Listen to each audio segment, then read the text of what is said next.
ప్రతిఫలాలు మీరు చూస్తారు, ఆశీర్వాదాలు మీరు చూస్తారు. సరే, మంచిది. దేవుని యొక్క వాక్యము ధ్యానం చేసుకుందాం. ఈరోజు వరల్డ్ పాస్టర్స్ డే. ప్రపంచ దైవ సేవకుల దినం. దైవజనులందరినీ దేవుడు దీవించి ఆశీర్వదించును దాకా. దేవుడు తన పరిచర్యలో దైవజనులందరినీ ఆశీర్వదించి తన దీవెనలతో నింపి నడిపించును దాకా. మంచిది. మన దైవజనులు రెవరెండ్ డాక్టర్ శేషం సుబ్బారావు పాస్టర్ గారు విజయవాడలో హాస్పిటల్ డాక్టర్ని విజిట్ చేయడానికి, అనారోగ్య పరిస్థితులు ఎలా ఉన్నాయో పరీక్షలు తెలుసుకోవడానికి వెళ్ళి ఉన్నారు. మీ వ్యక్తిగత ప్రాంతంలో జ్ఞాపకం చేసుకోండి. ఈ ఊర్లో మీకు తెలుసు, సేవా పరిచర్య ప్రారంభించింది రెవరెండ్ డాక్టర్ సుబ్బారావు పాస్టర్ గారు. మీకు అందరికీ తెలుసు. ఈ రోజు వరకు కూడా ఆయన పరిచర్య ఇక్కడనే సాగిస్తున్నారు, ఇక్కడనే కొనసాగించబడుతుంది. మంచిది.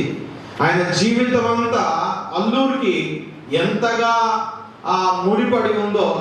ఒక్కోసారి మామయ్యని ఎక్కించుకొని కారులో అటు లేదా బండి మీద వస్తున్నప్పుడు అందరూ పలకరిస్తారు, పాస్టర్ గారు బాగున్నారా, పాస్టర్ గారు బాగు. దైవజనులు అంటే అలాగే ఉండాలేమో. 11 సంవత్సరాలు పరిచర్య చేశాం, కానీ ఆమెను వ్యతిరేకించిన వారు ఒక 4-5 మమ్మల్ని వ్యతిరేకించిన వారు. కానీ మామయ్యని, పాస్టర్ గారిని దైవజనులు ఎంతరో పలకరిస్తూ ఉంటే, దైవజనులు అంటే ఇలాగే ఉండాలి, ఇక్కడే పరిచర్య చేయడానికి దేవుడు సహాయం చేశారు. వాస్తవమే. దేవుని సన్నిధిలో యేసుక్రీస్తు అన్న మాట, మీకు ఒక మాట నేను జ్ఞాపకం చేస్తాను. 10వ అధ్యాయము 7వ వచనము,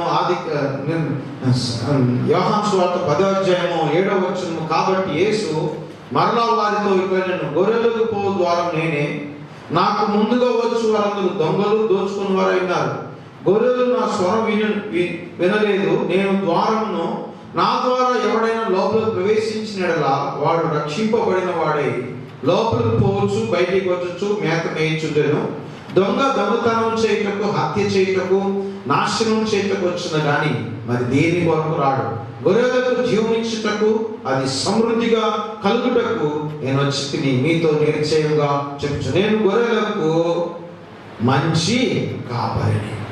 యేసే అన్నమాట ఇంట్రడ్యూస్ పరిచయం చేసుకుంటున్నాడు తనతో.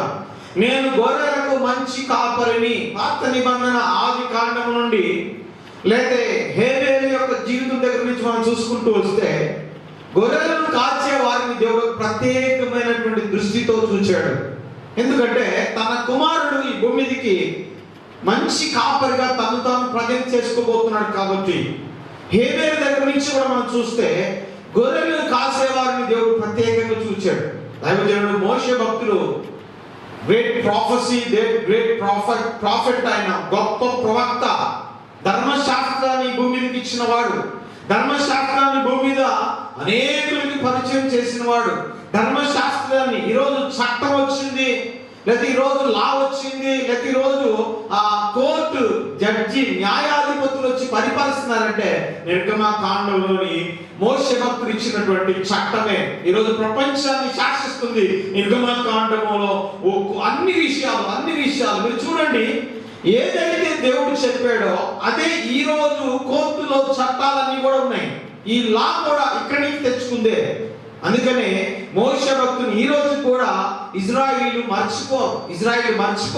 అసలు మర్చిపోవడానికి ఇష్టపడరు. కారణం ఏంటంటే ఆయన పెద్ద ప్రవక్త. అందుకే ఏసైతో ఇజ్రాయిల్ అంటారు, మోషే కంటే గొప్పవాడు అని అంటారు. అరే, మోషేని నిర్మించింది నేను, మోషేని పిలిచింది నేను. సరే, ఆ విషయంగా మోషే భక్తుని యొక్క జీవితము, తాను ఐగుప్తులో మంచిగా ఆ విద్యను నేర్చుకొని, అనేకమైన విషయాలు నేర్చుకొని, అనేకమైన పరిస్థితులు చేసి, తాను 40 సంవత్సరాలు గొర్రెలు కాసిన తర్వాత 40 సంవత్సరాల తర్వాత అంటున్నాడు, నువ్వు ఇప్పుడు నా ప్రజలు నడిపించు. అయ్యా, అంతకుముందేమో నేను ఐగుప్తులో ఉన్నప్పుడు నన్ను నువ్వు పట్టించుకోలే, నువ్వు ఆ లెక్క చేయలే, నాకు అన్ని విద్యలు వచ్చు. ఆ రోజు నాకు కర్ర విద్య వచ్చు, యుద్ధం చేయడం వచ్చు, విద్య నేర్చుకున్నాను, అనేకమైన సాంస్కృతికమైన విషయాలను నేర్చుకున్నాను. నేను అన్నింటిలో ప్రావీణ్యత సంపాదించుకున్నాను. ఎందుకంటే ఫరో యొక్క కుమారుడిగా నేను ఉన్నాను. అన్నింటిలో నాకు ప్రావీణ్యత ఉంది. కానీ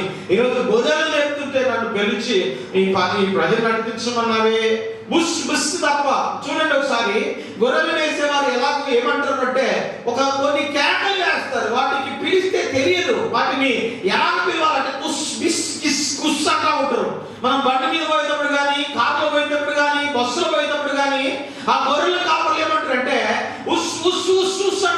అవి ఒక పక్కకి వెళ్తాయి. గొర్రెల కాపరి స్వరమైనగా. ఇలాంటి భాష నేర్చుకున్న నేను, ఇలాగ విసిగిపోయిన నేను, ఇలాగ నేను గొర్రెలతో నా జీవితాన్ని గడుపుతున్నాను. తీసుకెళ్ళి ఇశ్రాయేలుని ఖాయమని చెప్తున్నావే, ఇశ్రాయేలు నడిపించమని చెప్తున్నావే, ఇశ్రాయేలు ఐగుప్తు నుంచి బయటికి తీసుకురామని చెప్తున్నావే. మోసే, నేను నీకు నేర్పించింది ఏంటంటే గొర్రెలు కాస్తే నా ప్రజలను కాయడం కూడా నీకు తెలుస్తుంది. దేవుని బిడ్డారా, ఎందుకు యేసుక్రీస్తు వారు గొర్రెల కాపరి అంటున్నాడంటే, పాత నిబంధనలో గొర్రెల కాపరులందరూ కూడా గొర్రెలు నేర్పిన ప్రతి ఒక్కరు కూడా ప్రజలు నడిపించిన వారే, ప్రవక్తలు అయిన వారే. అయితే యేసు అంటున్నాడు, నేను గొర్రెలకు మంచి కాపరి. ఈ కాపరి ఎటువంటి వాడు అంటే కాపరి అంటే కాయడం, మేపడము, అలాగే సంరక్షించడం అనేటువంటి పర్యాయ పదాలు ఉన్నాయి, వాస్తవమే. యేసుక్రీస్తు వారు భూమి మీదకి వచ్చి ఆయన చేసినటువంటి పని ఏంటంటే గొర్రెలను కాయడంలో, గొర్రెలను మేపడంలో, గొర్రెలను సంరక్షించడంలో, పోషించడంలో, అవసరమైతే తన భుజాల మీద ఎత్తుకొని మోసినటువంటి మంచి కాపరిగా మనం చూస్తాం. ఈ యొక్క 10వ అధ్యాయంలో యేసుక్రీస్తు వారు అన్నమాట, నేను గొర్రెలకు మంచి కాపరిని. ఈరోజు కాపరి అనేటువంటి ఆ యొక్క పెద్ద విషయం, లేదా పెద్ద జీవితాలు ఈరోజు మన మధ్యలో ఎంతో మంది సంఘాల్లో పనిచేస్తున్నారు. మేము కూడా 12 సంవత్సరాలు backs memorial centenary Baptist church లో పనిచేస్తున్నప్పుడు బహుశా ఇలాగే ఉండేవారు. మేము వెళ్ళినప్పుడు ఇలాగే ఉండేవారు. ఎందుకంటే ఆ సంఘం నుంచి చీలిపోయారు. చీలిపోయి 5-6 సంవత్సరాలు అయింది. అక్కడ సంఘం పెరిగింది, ఇక్కడ సంఘం తగ్గిపోయింది. అయితే మేము పని చేయడం మొదలు పెట్టాం, స్వార్థ కొడుకులు పెట్టడం మొదలు పెట్టాం. సంఘము ఎలాగైపోయిందంటే స్థలం సరిపోనటువంటి పరిస్థితి వచ్చింది. దాన్ని మానేసి వెనకాల 2,30,00,000 పెట్టి సంఘాన్ని, చర్చిని కట్టడానికి దేవుడు సహాయం చేశాడు. 50 అడుగులు ఎత్తున టవర్ పెట్టుకోవడానికి, సిలువ పెట్టడానికి దేవుడు సహాయం చేశాడు. ఈ 2,30,00,000 ప్లస్ ప్రతిష్ఠ కొరకు 25 లక్షలు ఖర్చు పెట్టే కృపను దేవుడు ఆ సంఘానికి ఇచ్చాడు. కేవలం సంఘంలో వచ్చిన డబ్బుతోటి నెలకి మేము పోయినప్పుడు 60,000 రావడం గొప్ప విషయం. నెలకి మేము పోయిన తర్వాత పనిచేసి మేము వచ్చే ముందు 2.5-3 లక్షలు కూడా తాకుతూ బయటకి, అంటే అంత టార్గెట్ అయింది. 12-15 లక్షలు అప్పు తీసుకొచ్చి పని చేయించారు. అంటే నేను ఏమంటానంటే అక్కడ మేము పని చేసిన తర్వాత మేము ఎరిగింది ఏంటంటే సంఘంలో ఎలాగా పనిచేయాలి, సంఘాన్ని ఎలా వృద్ధిపరచాలి. మేము ప్రాక్టికల్ గా చదువుకున్నాం. 4 సంవత్సరాలు ACTCలో BTH నేను చేశాను, బీడీ మళ్ళీ చేశాను. 2.5 years మళ్ళీ బీడీ చేయడానికి సహాయం చేశాడు. మేము అన్ని రాసాం, మేము అన్ని అసైన్మెంట్స్ రాసాం, తెలుసుకున్నాం. రాతపూర్వకంగా, చదువుపూర్వకంగా, నాలెడ్జ్ పూర్వకంగా గెయిన్ అయింది. కానీ 12 సంవత్సరాలు పనిచేసిన తర్వాత అనిపించింది సంఘాన్ని ఎలా వృద్ధిపరచాలి. అందుకే నాకు ధైర్యం. మామి అంటాడు, అంటే పెద్ద దైవజనులు కదా, మామి అంటారు ఈరోజు వీధికి ఒక సేవ ఉంది, వీధికి ఒక పరిచర్య ఉందంటే నా ధైర్యం ఏంటంటే నేను పని చేయగలను, సామర్థ్యత ఉంది, జ్ఞానం ఉంది, దేవుని నడిపింపు ఉంది. దేవుని సన్నిధిలో కనిపెట్టి ప్రార్థన చేసి దేవుడి వైపు చూస్తే దేవుడు ఖచ్చితంగా సంఘాన్ని వృద్ధిపరుస్తాడు. ఎందుకంటే సంఘం ఎలాగ వృద్ధిపరచబడ్డాం. పాస్టర్మ గారు అయితే ఒక 2 సంవత్సరాలు ఒక సంఘంలో పనిచేసింది. అంటే మాకు 5 కిలోమీటర్ల దూరంలో. నేను వెళ్ళేసరికి సంఘం అంతా, వాక్యం అంతా చెప్తుంది. చివరిలో నేను వెళ్ళి ఏదో ఒక 2 మాటలు చెప్పి వచ్చేస్తాం. అయితే ప్రత్యేకమైన కూడికలు పెట్టేవాళ్ళం, ఉపవాస కూడికలు పెట్టేవాళ్ళం. ప్రత్యేకంగా అప్పుడప్పుడు యవనస్తులు కూడిక పెట్టి సంఘాన్ని బలపరిచేవారు. మేము పోయినప్పుడు ఒక 100 మంది వచ్చేవారు. అయితే మేము ఆ సంఘాన్ని ఒక సంఘ కాపరికి అప్పగించే ముందు ఎంతమంది అయ్యారంటే కనీసం 300-400 మంది ప్రజలు సంఘానికి వచ్చేవారు. ఎందుకంటే కష్టపడ్డాం, సంఘం కోసం దేవునిలో కనిపెట్టాం, ప్రార్థన చేసాం, ఉపవాసం ఉన్నాం. సంఘం కోసం ప్రతిరోజు ఆ సంఘానికి వెళ్ళేవాళ్ళం, విజిట్ చేసి వచ్చేవాళ్ళం. ఎలాగో అలాగా సంఘము వృద్ధిపరచబడింది. ఈ రోజు ఒక సంఘ కాపని పెంచి పోషించేటువంటి స్థితిలోకి సంఘము వచ్చింది. దేవుని బిడ్డారా, ఈ 2 పరిచర్య చేసిన తర్వాత నాకు అనిపించింది సొంత పరిచర్య చేస్తేనే మనం దేవుని సన్నిధిలో సాక్షులుగా ఉండగలం. అందుకనే నేను ఒక భారంతో పనిచేస్తున్నా. సంఘంలో కూడా నేను చెప్తుంది, మీరు కూడిక పెట్టుకోవాలన్నారా, మీరేమొద్దు, మీరేం ఖర్చు పెట్టొద్దు, వాక్యం వింటుదాం. నశించిపోతున్న ఆత్మల మీద దేవుడు మనకి ఇచ్చిన భారాన్ని దేవుని సన్నిధిలో స్వార్థ ప్రకటన కొరకు మనం పనిచేద్దాం.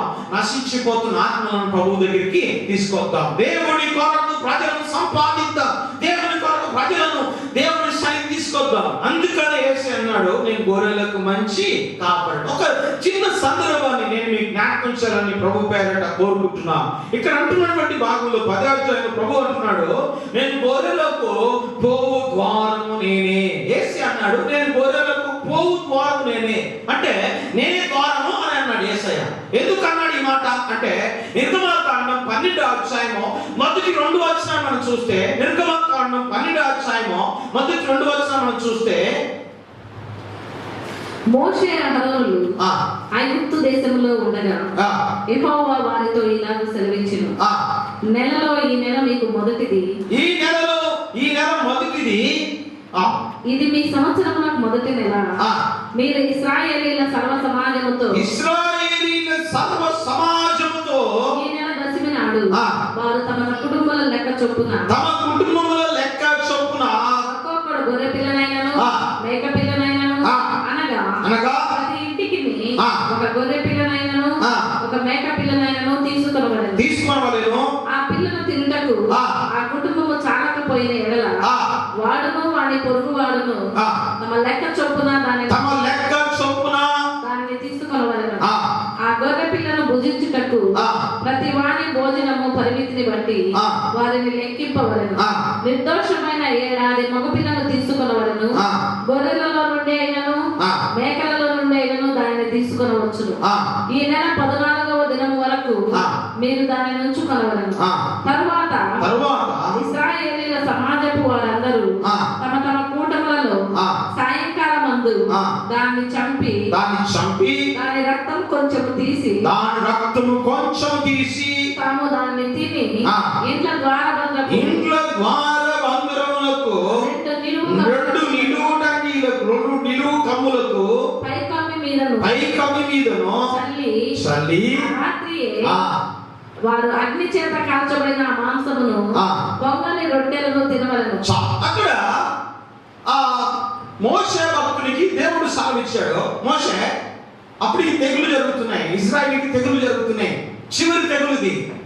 చివరి తెగులు జరుగుతున్నటువంటి సమయంలో మోషే భక్తునితో దేవుడు అన్నాడు, మోషే నీవు ఒక పని చేయాలి. ఏంటంటే సంహారపు దూత ఈ రోజు రాత్రి సంచరించబోతుంది ఐగుప్తులో. సంహారపు దూత, ఈ సంహారపు దూత ఏం చేయబోతుందంటే, అంటే ఇది నేను కొంచెం చదివించిన జరిగినటువంటి విషయాన్ని సందర్భాన్ని ఒకసారి మీకు జ్ఞాపకం చేస్తాను. సంహారపు దూత ఏం చేయబోతుందంటే ఖచ్చితంగా సంహారపు దూత చేయబోతున్నటువంటి విషయం ఏంటంటే, ఇంట్లో ఉన్న ప్రథమ సంతానం చనిపోబోతుంది. గొర్రె గాని, మేక గాని, ఎద్దు గాని, గాడిద గాని ఏదైనా ప్రథమ సంతానం చనిపోబోతుంది. ప్రథమ సంతానము చనిపోబోతుంది. కాబట్టి దేవుని సన్నిధిలో నువ్వు చేయాల్సిన పని ఏంటంటే ఖచ్చితంగా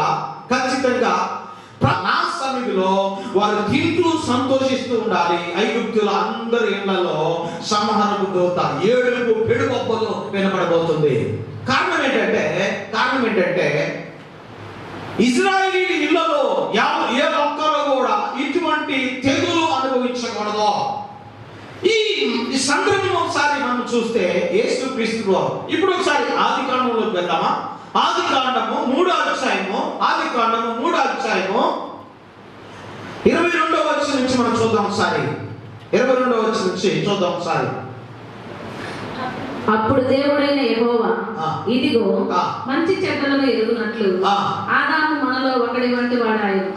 కాబట్టి అతడు ఒకవేళ తన చెయ్యి చాచి జీవవృక్ష ఫలములను కూడా తీసుకుని తిని నిరంతరము జీవించునేమో అని దేవుడైన యెహోవా అతడు ఏ నేల నుండి తీయబడినో అది సేద్యపరచుటకు ఏదెను తోటలో నుండి అతన్ని పంపివేశాడు. అప్పుడు ఆయన ఆదామును వెళ్ళగొట్టి ఏదెను తోటకు తూర్పు దిక్కున కెరూబులను జీవవృక్షమునకు పోవు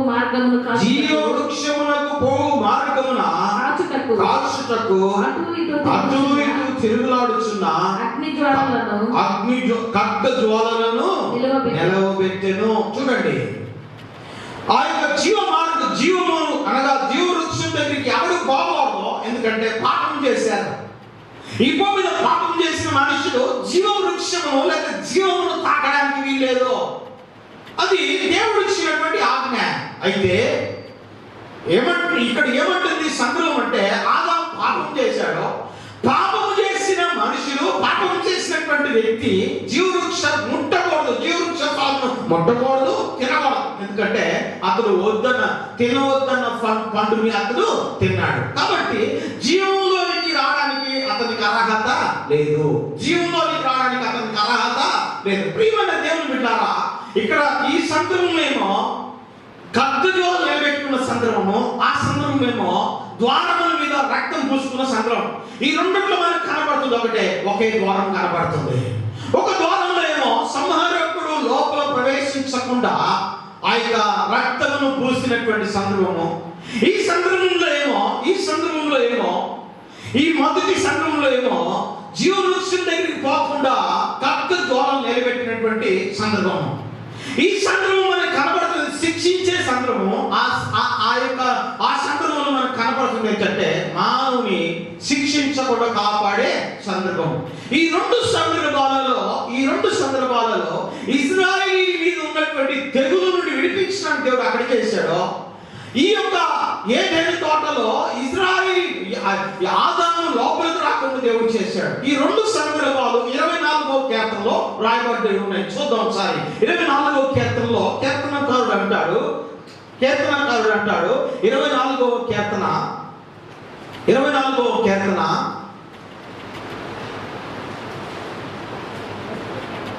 7వ వచనం నుంచి మనం చదువుదాం సార్. 7వ వచనం నుంచి, గుమ్మములారా మీ తలలు పైకెత్తుకొనుడి, మహిమగల రాజు ప్రవేశించినట్లు పురాతనమైన తలుపులారా మిమ్మల్ని లేవనెత్తుకొనుడి. మహిమగల రాజు ఎవడు?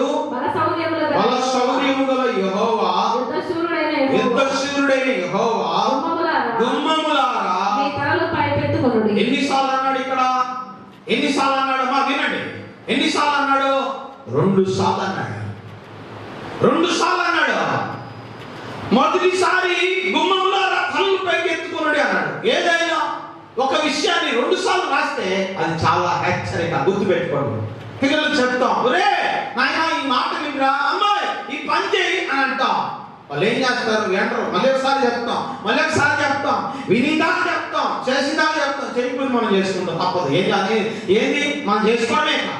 దేవుడు అంటున్నాడు 7వ వచనము 9వ వచనం ప్రకారం 2 సార్లు అన్నాడు గుమ్మములారా తలలు పైకెత్తి. మొదటి సందర్భమేమో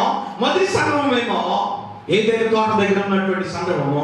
రెండో సందర్భమేమో నిర్గమకాండ 12వ అధ్యాయంలో ఉన్న సందర్భం. మొదటి సందర్భంలో జీవవృక్షం దగ్గరికి పోవడానికి అర్హత లేదు. రెండో సందర్భంలో ఇంటిలోనికి సంహార దూత రాకుండా చేయలేనటువంటి సందర్భం. ఈ 2 సందర్భాలు ఇక్కడ రాస్తూ అంటున్నాడు, తల ఎత్తుకో నువ్వు. ఎందుకో తెలుసా?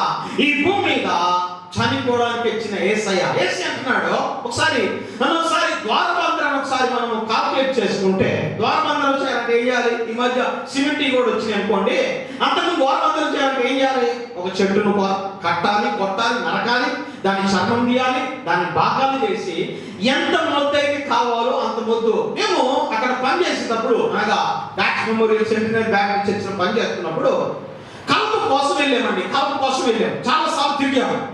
కలప కోసం తిరిగితే ఫస్ట్ టైం వెళ్తే ఆక్షన్కి వెళ్ళాం. డైరెక్ట్ గా అడవిలోని ఆ ఫారెస్ట్ ఆఫీసర్ని పట్టుకొని అక్కడ ఏళ్ళ పాట వేస్తారు. అక్కడికి వెళ్ళాం. అక్కడికి వెళ్తే అక్కడ మనం అలా కాదు, మనం కాలేము. అక్కడ మనం దీన్ని 50,000 కన్నామంటే ఇంకొకటి వచ్చి 70,000 అంటాడు, ఇంకొకటి వచ్చి 1,00,000 అంటాడు, ఇంకొకటి వచ్చి 1,00,000 అంటాడు. మనం అలా కాదు. అదేమో సిఎఫ్టి అనగా ఇన్ని అడుగులు ఉంటుందని వాడి మీద కొలత వేసేస్తాడు. ఇది 500, ఇది 250 అడుగులు, ఇది 150 అడుగులు, ఇది 30 అడుగులు, ఇది 70 అడుగులు అని కొలత వేసేస్తాడు. మంచి ప్యాక్ చేసి పెట్టేస్తారు. దాన్ని చూసుకొని కొనుక్కోవాలి. ఆ సిఎఫ్టి చూసుకొని కొనుక్కోవాలి. అది మనకు తెలియదు. దాని వెనకాల ఎవరైనా ఉంటే కొనుక్కోవచ్చు. ప్లస్ ఒక 20,000 డిపాజిట్ చేయాలి. మేము చేయలేదు. సరే కొనుక్కుందామంటే పోదాంలేదు. ఆ ఫారెస్ట్ ఆఫీసర్ని కలిస్తే కుదరలేదు. ఏం చేయాలి? ఆయన ఆలోచన చేసి మనం తీసుకెళ్ళిన ఆఫీసర్ ఆలోచన చేసి ఏం చేద్దామంటే, సరే నేను ఒక ప్లాన్ చేస్తాను, ఇంటికి వెళ్ళిపోండి. అప్పటికే మనం ఒక 20,000 ఖర్చు పెట్టేసాం. 10 మంది వెళ్ళామండి. 10 మంది నాతో పాటు 10 మంది వచ్చారు. సంఘంలోని బిడ్డలు, యవనస్తులు 10 మంది వచ్చారు. ఎందుకంటే పోయి వచ్చేటప్పుడు కలప తీసుకొని రావాలి, ఒక ఇద్దరు ఉండాలి, ఇద్దరు లారీలు రావాలి, మాతో రావాలి ప్లాన్ తో వచ్చారు. సరే మంచిది, అక్కడ పోయాం, ఫెయిల్ అయింది.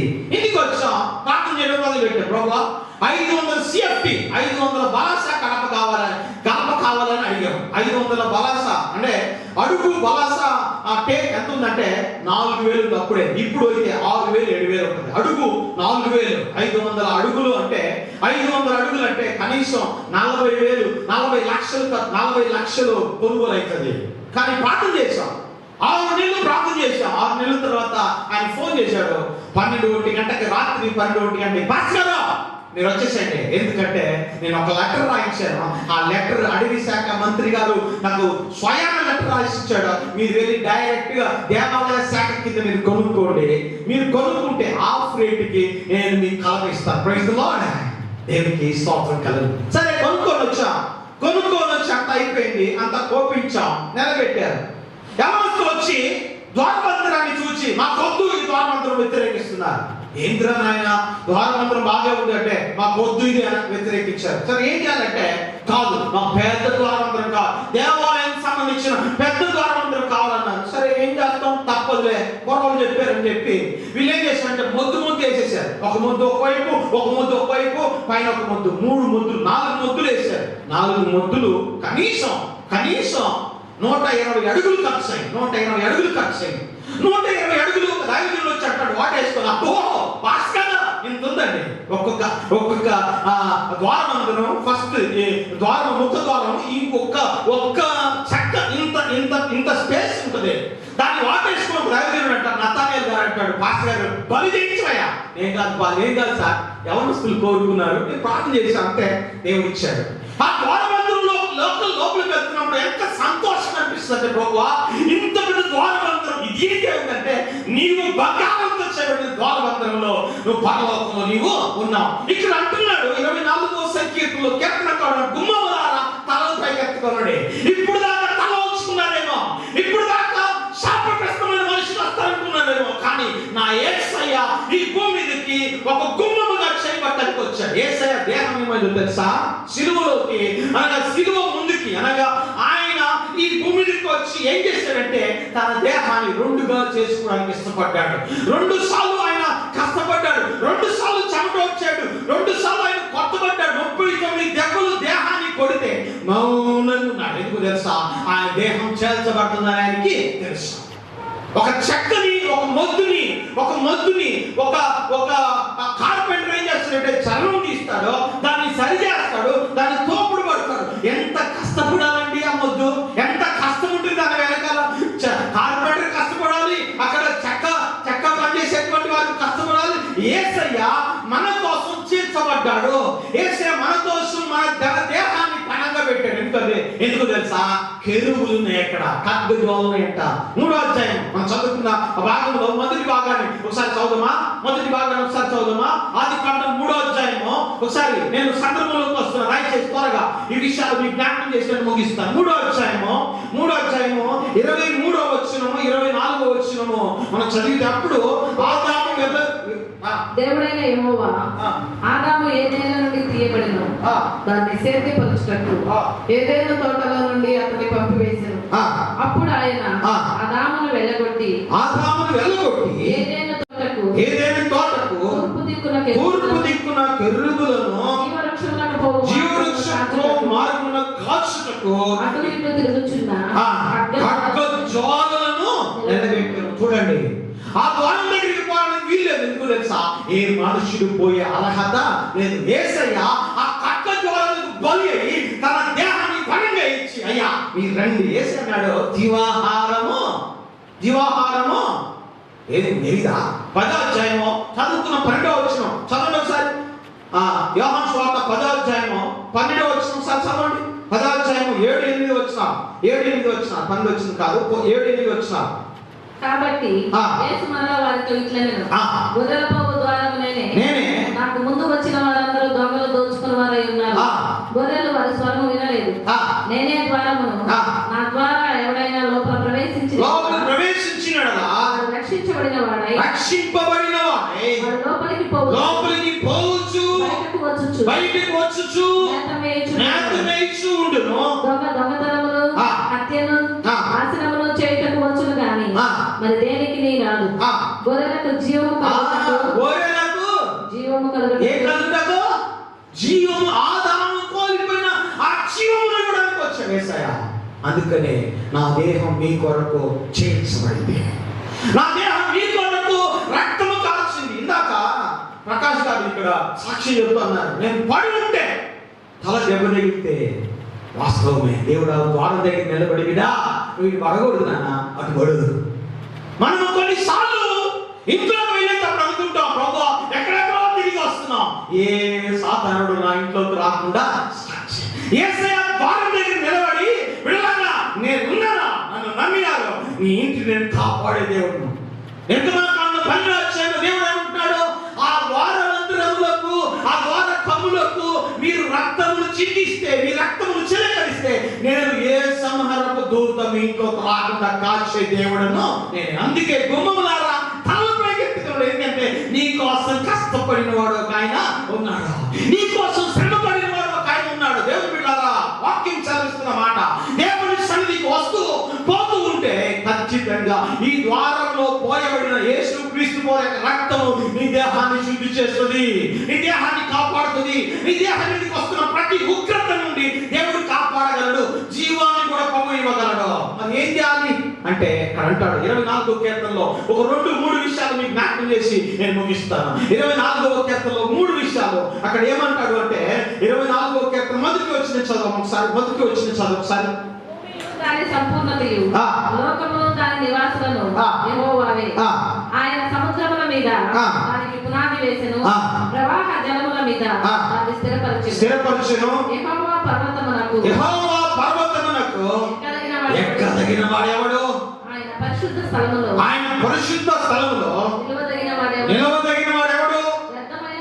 వ్యర్థమైన దాని యందు మనసు పెట్టకయు కపటముగా ప్రమాణం చేయకయు నిర్దోషమైన చేతులు శుద్ధి అయిన హృదయము కలిగి ఉండువాడు. ఈ 3 అంటే ఈ 4వ వచ్చిన 3 విషయాలు నాకు ఒకటి నీ తలంపులు, 2 నీ నోటి మాటలు, 3 నీ క్రియలు. ఈ 4వ వచనంలో నీ జ్ఞాపకం చేసే దేవుడు నాకు ఇచ్చిన తలంపు ఏంటంటే, 1 నీ ఆలోచనలు, అంటే ద్వారబంధుల నుంచి లోపలికి వచ్చినప్పుడు ప్రభువా నన్ను క్షమించు, నన్ను కనికరించు, నన్ను నెల్లివెల్ల కడుగయ్యా. గుమ్మములారా నీ తలలు పైకి ఎత్తుకున్నాడు. ఎందుకో తెలుసా? యేసయ్య ఈ భూమికి గుమ్మముగా వచ్చాడు, చేర్చబడ్డాడు నీ కోసం నా కోసం, చేర్చబడ్డాడు నీ కోసం నా కోసం. ఆయన శ్రమ పొందాడు నీ మీదకి ఆశీర్వాదం రావడానికి, ఆయన శ్రమ పొందాడు నిన్ను దీవించడానికి, ఆయన శ్రమ పొందాడు నీ జీవితాన్ని అనేక తరములకు ఆశీర్వాదకరంగా. ప్రభు యొక్క ఉద్దేశం ఏంటి తెలుసా? నీ దేహం నాకు ఆరోగ్యం కలిగించాలి, నీ దేహం మీద తన జీవం పోయాలి, నీ దేహం మీద ఎటువంటి ఆటంకకరమైన తల నుండి అరికాల వరకు ఆయనే యేసయ్యని గుర్తుపెట్టుకో. యేసయ్య ఉద్దేశం ఏంటి తెలుసా? నీ దేహంలో ఏ అవయవం బాగలేకపోయినా నేను కష్టపడతాను నీ కోసం, నేను బాధపడతానయ్యా, నేను శ్రమ పడతానయ్యా, నేను కన్నీరు కాస్తాను యేసయ్య. అందుకే గుమ్మములారా తలపైకి ఎత్తుకున్నాడు. ఎందుకు తెలుసా? ఈ భూమి మీద నా కోసం యేసయ్య చనిపోయి తిరిగి లేకపోబోతున్నాడు, నా కోసం శ్రమ పొంది, నా కోసం శిలువలో మరణించి, నా కోసం రక్తం వచ్చిన నీ మనసు ఏమైనా మారుతుందా? నీ తల నుండి అరికాల వరకు ఈ గుమ్మంలోకి లోపలికి ప్రవేశించిన దేవుడు ఏం చేస్తాడు అనుకున్నారు? పరిశుద్ధపరుస్తాడు నిన్ను. మందిరము ఎప్పటికీ పరిశుద్ధతే, గుర్తుపెట్టుకోండి. తనకు అనుకూలమైన 93వ సంకీర్తనలో చదవలే, దేవుని మందిరం ఎన్నిటికీ పరిశుద్ధమైనది, అనుకూలమైనదంట. దేవుని బిడ్డారా, మందిరంలో అడుగు పెట్టావంటే నీ తల నుండి అరికాల వరకు పరిశుద్ధ పరచగిన అద్భుతమైన దేవుడు. అందుకే మా బ్యాప్టిస్ట్ ఆచారం బట్టి ప్రభువా నేను పాపి, నన్ను కనికరించు. ఇందాక పాట పాడిన త్రాహిమా క్రీస్తునాథ దయ చూడరావే, నేను దేహి అనుచు నీ పాదములే దిక్కుగా చేరి కుడు. త్రాహిమా క్రీస్తునాథ దయ చూడరావే, గవచేయ రాణి చెడ్డ కర్మే క్రియాది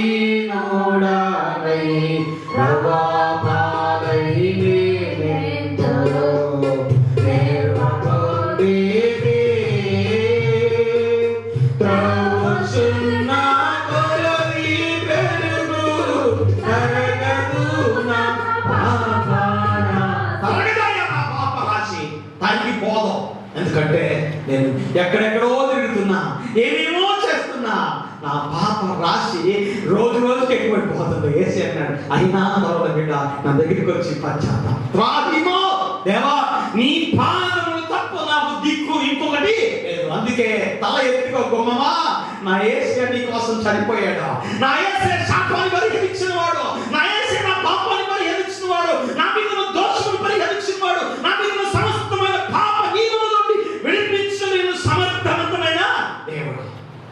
అందుకనే గుమ్మములారా తలలు పైకెత్తుకున్నాడే, నీ మీద శాపాన్ని కూడా తొలగించాడు. ఏం చేద్దామంటే, ప్రభువా నా తలంపులను మార్చాయా, నా మనసు మార్చు. చాలా మంది జీవితాల్లో మనసు మారట్లే, పాతి చాలా ఉంటున్నాయి. నీ మనసు మారితే నీ చూపు విధానం మారుతుంది. చాలాసార్లు తల్లిదండ్రులు అడుగుతారు బిడ్డని, ఏం చూస్తున్నావు అక్కడ, ఏం చేస్తున్నావు, ఏం చూస్తున్నావు, ఏ విధమైన చూపులు పడుతున్నాయి ఇతరుల మీద. యవనస్తులారా గుర్తుపెట్టుకోండి, మైక్ శబ్దంలో వింటున్న బిడ్డలారా, నీ చూపుల వలన ఇతరులకు ఇబ్బంది కలుగుతుందా, నీ మనసు మార్చుకో. నీ తల నుండి అరికాలు వరకు ప్రభు నిన్ను ప్రతిష్ఠించాడు. నీ దేహం ఏసేది గుర్తుపెట్టుకో. నీ ఇష్టానుసారంగా నువ్వు చేస్తానంటే రేపు దేవుడు లెక్క అడుగుతాడు. నా ఇష్టానుసారంగా నేను చూస్తానయ్యా, నా ఇష్టానుసారమైన పనులు నేను చేస్తాను, నా కళతో నా ఇష్టానుసారమైనటువంటి నేత్రాలు నాకు నేను ఇక్కడ గుడ్డోడు చేస్తాను. ఏసయ్య గుడ్డోడు చేస్తాను, గుర్తుపెట్టుకో. కన్ను ఏసయ్యాలి, నువ్వు చూసే ప్రతిదీ ఏసయ్య కొరకు చూస్తున్నాననేటువంటి కాన్సెప్ట్ నీలో ఉండాలి. దేవుని బిడ్డలారా, వాక్యం సెలవిస్తున్న మాట వ్యర్థమైనది నీ మనసులో కానీ, నీ హృదయంలో కానీ, నీ ఆలోచనలో కొట్టకూడదు. పుట్టిందంటే నీ చూపు విధానం మారిపోతుంది. ఏసయ్య దగ్గరికి వచ్చావు, ప్రభువా నా తల నుండి అరికాల వరకు నన్ను కడిగి నన్ను శుద్ధీకరించు. తల్లిదండ్రులు తెలియకుండా నీ కళ్ళతో పాపం చేస్తున్నావేమో, తల్లిదండ్రులు తెలియకుండా నీ కళ్ళతో అపవిత్రమైన పనులు చేస్తున్నావేమో, తల్లిదండ్రులు తెలియకుండా నీ కళ్ళతో దేవుని ఆయాసకరమైన క్రియలు చేస్తున్నావేమో. ప్రభు అంటున్నాడు, నేను ఖండించానికో లోకాన్ని చూడడానికి, నీ కొరకు నేను కూర్చోబెట్టాను, నీ కొరకు ఒక మేకు అనగా ఆ యేసుక్రీస్తు వారు తలలో పెట్టినటువంటి కిరీటములతో ఒక్కొక్క ముళ్ళు అంట 2 అంగుళాల కంటే ఎక్కువ ఉందంట. కారణం ఏంటి తెలుసా? ఆ ముళ్ళు లోపలికి వెళ్ళి కంటి గుడ్డు మీద కూడా కూర్చుకుందంట. కారణం ఏంటంటే నీ కొరకు, నా కొరకు, అందరి కొరకు ప్రభు రక్తము చెల్లించాడు. మన శాపమును ప్రభు భరించాడు, మన చూపుల కొరకు ఆయన బలి అయ్యాడు. గుర్తుపెట్టుకో, నీ చూపు విధానం మారాలి, నీ చూపులో పద్ధతి మారాలి, నీ చూపులో ఉన్న ప్రతి ఆలోచన మారాలి. యవనస్తులారా గుర్తుపెట్టుకోండి, ఈ పద్ధతి మారకపోతే ప్రభు శిక్షించిన దినమున నిన్ను ఎవడు కనికరించలేడు. ఇప్పుడు కృపాకాలం కాబట్టి దేవుడు కనికరిస్తున్నాడు. ఇది కృపాకాలం కాబట్టి ప్రభు కనికరిస్తున్నాడు. మీరు అనుకోవచ్చు, నేను చూసినా ఎవడు చూస్తాడు, ఎవడికి లెక్క ఉంది, ఎవడికి ప్రభు చూస్తున్నాడు. నీ అంతరంగిక జీవితాన్ని చాలాసార్లు వ్యక్తిగతంగా చెప్తున్నా, చాలాసార్లు ఏదైనా సెల్ ఫోన్లో ఫేస్బుక్ చూస్తున్నప్పుడు ఏదైనా అపవిత్రమైనది ఎంటర్ అయితే వెంటనే మనసు ఇది చెడ్డది, మంచిది కాదు, వెంటనే ఆ పోస్ట్ని డిలీట్ చేయడమో లేదా పోస్ట్ చేసేసేయడమో లేదా తీసేసేయడమో చేస్తున్నా. అది చివరికి ఈ మధ్య అసలు ప్రభు వాక్యం మీద మనసు పెట్టి ప్రభు మీద నేను కాన్సన్ట్రేషన్ చేస్తాను. దేవుడు బిడ్డారా, నీ కన్ను దృష్టి ఎలాగుంది? రెండోది, నీ మాటలు ఎలాగున్నాయి? నీ మాటలు ఎలాగున్నాయి? నీ మాటల పద్ధతి, నీ మాటల ధోరణి ఎలాగుంది? ప్రభు నీ కోసమే శిక్షించబడ్డాడు. వద్దకు తేబడిన గొర్రె పిల్లవారే మౌనంగా ఉన్నాడు. గుమ్మములు తల ఎందుకు పైకెత్తుకోవాలి తెలుసా? నీ వ్యర్థమైన మాటలు ఇతరులకి గాయపరచకూడదు. నీ వ్యర్థమైన మాటలు ఇతరుల్ని లేదా తల్లిదండ్రుల్ని, యవనస్తుల్ని, నీ తోటి సహోదరుల్ని వ్యర్థమైన మాటలు మాట్లాడకూడదు నీ మాటల వలన. అందుకే యేసు అన్నాడు 15వ అధ్యాయం మత్తయి సువార్త 15వ అధ్యాయం మొదటి వచ్చి నుంచి మీరు చూడండి. 15వ అధ్యాయంలో ప్రభువు అన్న మాట ఏంటి తెలుసా? ఒరే నాయనా, అయ్యా పరిసయ్యులు శాస్త్రులు వచ్చి అయ్యా మీ శిష్యుని చేతులు కడుక్కోకుండా అన్నం చేస్తున్నారంటే యేసు అన్నాడు, ఒకసారి చూడండి, ఒకసారి యేసు అన్నాడు 15వ అధ్యాయము మొదటి వచ్చి చదివేశాడు. ఆ సమయమున యెరూషలేము నుండి శాస్త్రులను పరిసయ్యులను యేసునొద్దకు వచ్చి, నీ శిష్యులు చేతులు కడుక్కొనకుండా భోజనం చేయించున్నారే, వారేందు నిమిత్తము పెద్దల పారంపర్యాచార్యమును అతిక్రమించుచున్నారని. అందుకు ఆయన, మీరును మీ పారంపర్యాచారం నిమిత్తమై దేవుని ఆజ్ఞను ఎందుకు అతిక్రమించుచున్నారు? తండ్రులను గణపరచుమనియు తల్లినైనను తల్లినైనను దూషించువాడు తప్పక మరణము పొందవలననియు దేవుడు సెలవించెను. మీరైతే ఒకడు తన తండ్రినైనను తల్లినైనను చూచి నా వలన మీకేది ప్రయోజనకరమగునో అది దేవార్పితమని చెప్పి అది వేరే సారి ఇంకోసారి నేను ఈ వర్తమానం చెప్తా అంటే కిందకి వెళ్దాం. చదువు. మీ పారంపర్యాచారము నిమిత్తమై దేవుని వాక్యమును నిరర్ధకము చేయించున్నారు. వేషధారులారా ఈ ప్రజలు తమ పెదవులతో నన్ను గణపరచుదురు గాని వారి హృదయము నాకు దూరముగా ఉన్నది. మనుషులు కల్పించిన పద్ధతులు దైవోపదేశములను బోధించుచు వారు నన్ను వ్యర్థముగా ఆరాధించుచున్నారని యెషయా మిమ్మును గూర్చి ప్రవచించిన మాట సరియే అని వారితో చెప్పి జనసమూహములను పిలిచి మీరు విని గ్రహించుడి. నోట పడునది మనిషిని అపవిత్రపరచదు కానీ నోట పడునది మనిషిని అపవిత్రపరచు కానీ నోట నుండి వచ్చినవి ఒరే చేతులు కడుక్కోకుండా అననీయాత్మరాయా అని శిష్యులు అంటే ఒరే నాయన చేతులు కడుక్కోకపోతే ఏం కాదురా నాయన, చేతులు కడుక్కోవడం వల్ల ఇప్పుడు కరోనా ఉంది కాబట్టి చేతులు కడుక్కోవాలి. ఓకే, దానికి నేను ఏకీభవిస్తా, దానికి కాదను. ఆ కాలంలో చేతులు కడుక్కోకుండా అన్నం తింటే నేరం లాగా, ఇప్పుడు నేరం లేకపోండి ఎందుకంటే అనారోగ్యం ఉంది కాబట్టి. కానీ చేతులు కడుక్కోకపోవడం పెద్ద విషయంగా, కానీ నోటి నుండి బయటకు వచ్చినవి మనిషిని అపవిత్రపరుస్తాయి. నీ హృదయంలో ఏమి ఉందో నోటిలో అదే వస్తుంది. అపవిత్రమైన నీ హృదయంలో ఉంటే, అపవిత్రమైన ఆలోచన నీ హృదయంలో ఉంటే తిరుగుబాటు వస్తుంది, ముడికత వస్తుంది. ఇది చేయకపో, అది చేయకపో, ఇది చేయకపో, దేవుని బిడ్డలారా, వాక్యం సెలవిస్తుంది నీ మనసు మారాలి, నీ హృదయం మారాలి. నీ హృదయంలో ఉన్నటువంటి దుష్ట క్రియలు బయటికి పోవాలి. చాలా మంది బిడ్డలకు అర్థం కాదు. యవనస్తులు ఈ వాక్యం వింటున్న బిడ్డలు గుర్తు పెట్టుకోండి, యేసుక్రీస్తు వారు నీ హృదయంలో స్థిర నివాసం చేయాలనుకుంటున్నాడా? నీ మనసు మార్చుకో, నీ హృదయాన్ని మార్చుకో. దేవుని బిడ్డలారా, వాక్యం సెలవిస్తున్న మాట ఏంటంటే నీ అంతలో నీకు జీవితం మారితే సంతోషించేవాడు దేవుడు తెలుసా? యేసయ్య. నీ మాట ఎటువంటి తెలుసా? మృదువుగా ఉంటాయి. సరేనండి, అలాగేనండి, సరే మాస్టర్ గారు, సరే సార్ గారు, సరే తండ్రి గారు, సరే అమ్మగారు, ఒక కుటుంబం ఉంది, ఇప్పటికి కూడా తండ్రి గారు అమ్మగారు అని అంటారు.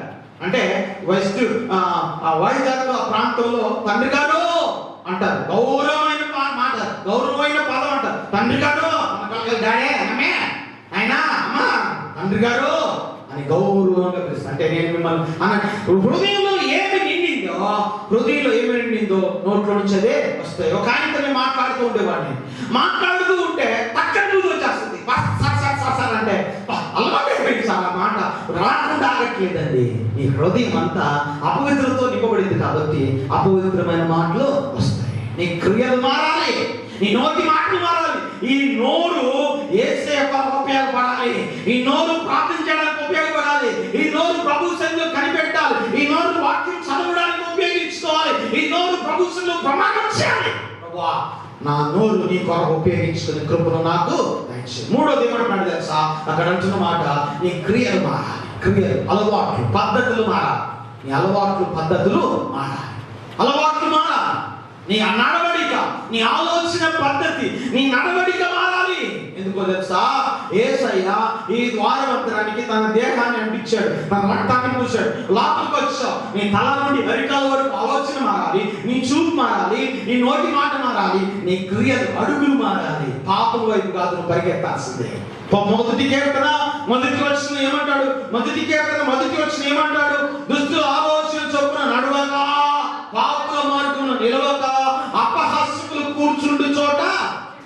ఇది ఆ మంచి కాపరి మన కోసం ఏం చేశాడంటే తన దేహాన్ని చీల్చి, యేసయ్య ఆయన అటు పెట్టి ఇటు పెట్టి పైన పెట్టి లోపలికి రండి, నేను నీ కోసం కష్టపడ్డా. యేసయ్య అన్నాడు, నేనే ద్వారం, జీవ మార్గంలోకి పోయానే, శాపం నిన్ను రాకుండా ఆపగలిగిన వాడిని నేనే. అయితే లోపలికి వచ్చిన నీవు నీ మనసు మారాలి, నీ చూపు మారాలి, నీ నోటి మాట మారాలి, నీ నడవడిక మారాలి, నీ సహవాసం మారాలి, నీ క్రియలు మారాలి. గుర్తుపెట్టుకోండి, చెడు సహవాసాన్ని విడిచిపెట్టాడు. యవనస్తులకి నా హెచ్చరిక లేకపోతే నా ఆలోచన దయచేసి యవనస్తులారా మీ జీవితాలను మార్చుకోండి. తల్లిదండ్రులు చెప్పిన మాటలు వినండి.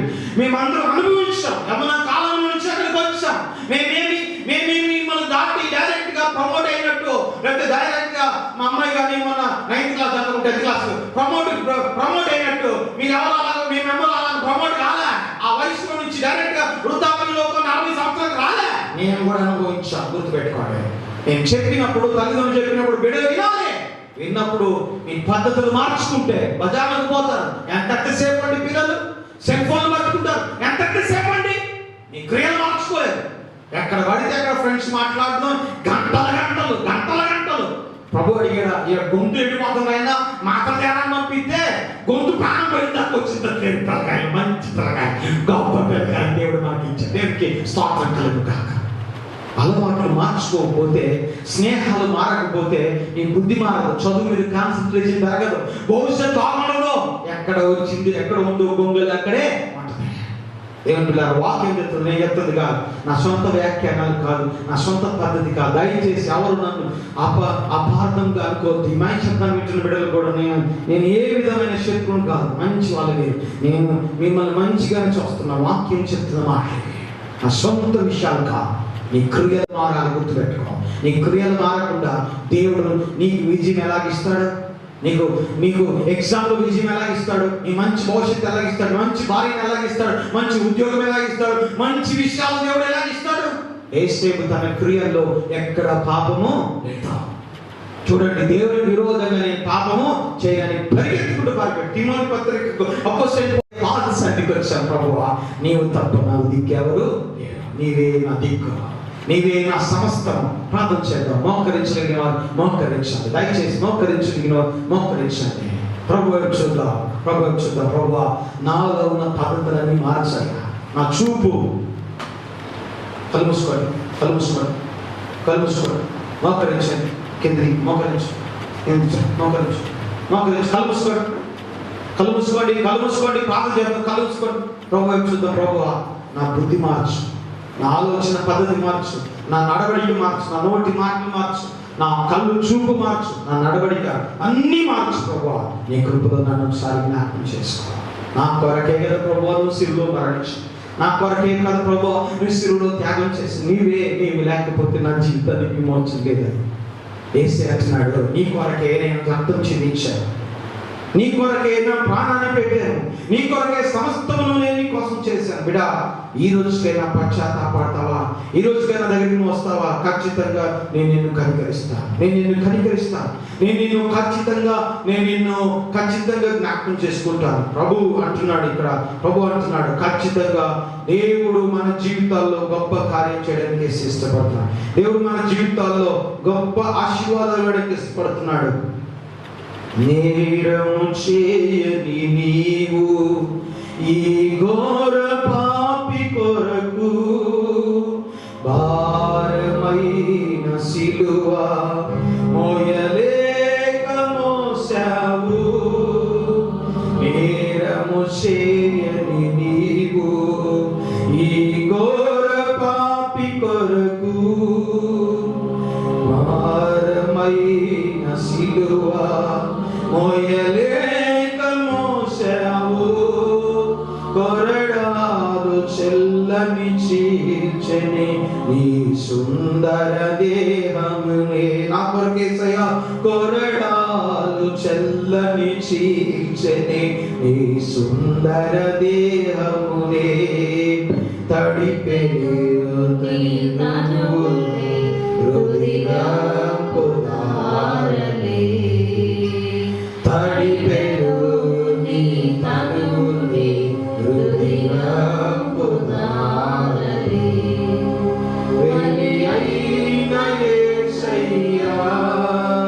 బలి అయిన యేసయ్యా, నిలువెల్ల నలిగితివా, నీవెంతో అలసితివా.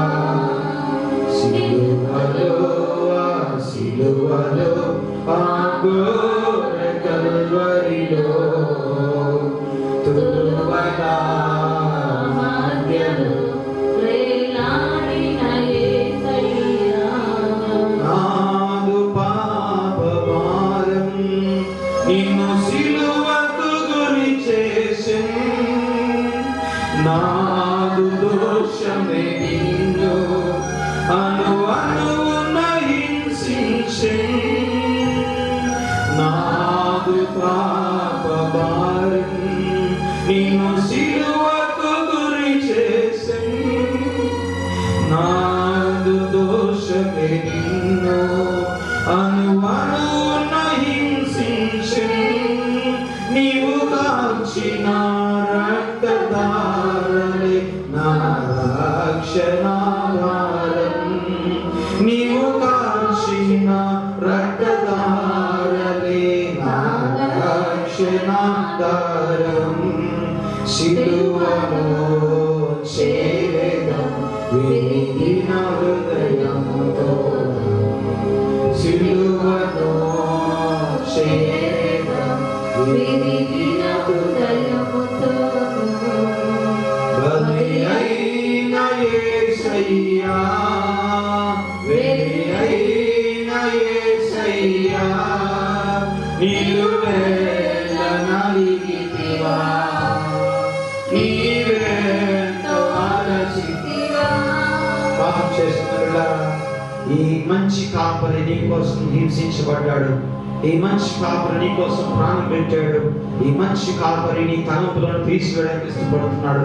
నీ నడవడికి మార్చడానికి ఇష్టపడుతున్నాడు. నీ ఆలోచన పద్ధతి మార్చడానికి ఇష్టపడుతున్నాడు. ఈ భూమి మీద ఉన్న ప్రతి ద్వారము ఆయన ఎదుట నిలబడి, అయ్యా నీతిమంతుడా నా ఇంట్లోకి రమ్మని ఆయన పిలవడమే ఆయన గొప్ప కార్యం.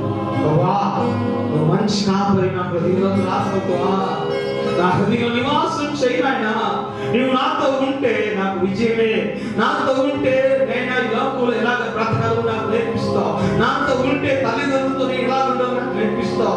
నాతో ఉంటే నా ఇంట్లో, నా చదువులో, నా ఇంట్లో, నా ప్రతి విషయంలో, నా భర్తతో, నా బిడ్డలతో, ఆయన నా కుటుంబంతో నేను ఎలా ఉండాలో నన్ను దీవించే దేవుడు నీవే ప్రభువా. నా హృదయంలో రా ప్రభువా, నా హృదయంలో రా ప్రభువా.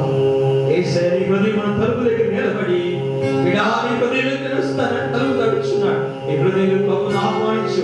నీ మనసు మార్చుకో, నీ చూపు విధానం మార్చుకో, నీ నోటి మాట మార్చుకో, నీ క్రియలు మార్చుకో, నీ పద్ధతులు మార్చుకో, నీ అలవాట్లు మార్చుకో.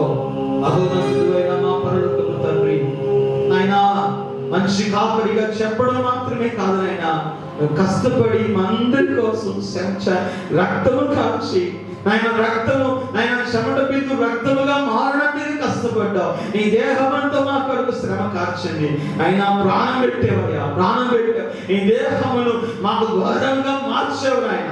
అందరి వరకు అందరి శాపములు పాపములు భరించావు. నీ కృతజ్ఞతలు చెల్లిస్తావు. ప్రతి బిడ్డను కూడా ముట్టి దర్శించి దీవించి సహాయం చేయము. నీ పరిశుద్ధమైన దేవుడు దయచేయండి. ఎంతమంది బిడ్డలకు అర్థమైందో, ఎంతమంది బిడ్డలు నాయన ఈ వీడియో ద్వారా వింటున్నారో వారందరినీ కూడా దీవించి ఆశీర్వదించి సన్నిధి కాంతోడు వచ్చామని నీ కృపయు, నీ క్షేమము, నీ భద్రత, నీ దీవెన, నీ ఆశీర్వాదం దయచేయండి. నీ వారి మీద నీ రక్తం ప్రోక్షించయ్యా, నీ రక్తం చిందించయ్యా, నీ రక్తం వారి మీద కార్చి తల నుండి అరికాల వరకు స్వస్థతను కలిగించి ఆయన నీ దీవెన దయచేయమని, శాపమును పాపమును ఆయన అపవిత్రత బలహీనతను అనారోగ్యము తొలగించు ప్రభువా.